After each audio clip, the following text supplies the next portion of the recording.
గత ప్రభుత్వ హయాంలో 90% పనులు పూర్తయ్యాయని మోటార్లు కూడా తమ ప్రభుత్వమే బిగించిందన్నారు మాజీ మంత్రి హరీష్ రావు. అయితే దీనికి కౌంటర్ ఇచ్చారు మంత్రి తుమ్మల. ఓవరాల్ గా ప్రాజెక్ట్ చూస్తే 90% వర్క్ డన్. పంపులు మోటార్లు అన్నీ కూడా అప్పుడే పెట్టినాం.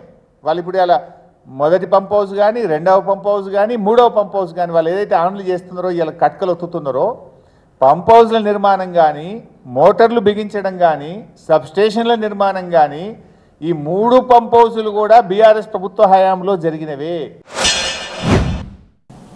ఇప్పుడు పూర్తయింది కేవలం పంప్ హౌస్లు 3 మాత్రమే.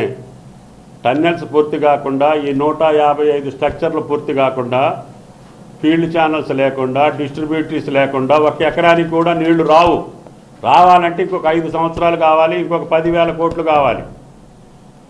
అప్పుడు దాకా వేచి ఉండకూడదనే ఉద్దేశంతో ఈనాటి ప్రభుత్వంలో ముఖ్యమంత్రిని ఒప్పించి, ఇరిగేషన్ మంత్రిని ఒప్పించి 2 సార్లు పిలిపించి ఈ పథకం తీసుకున్నా తప్ప నేను బటన్ నొక్కటానికి కాదు.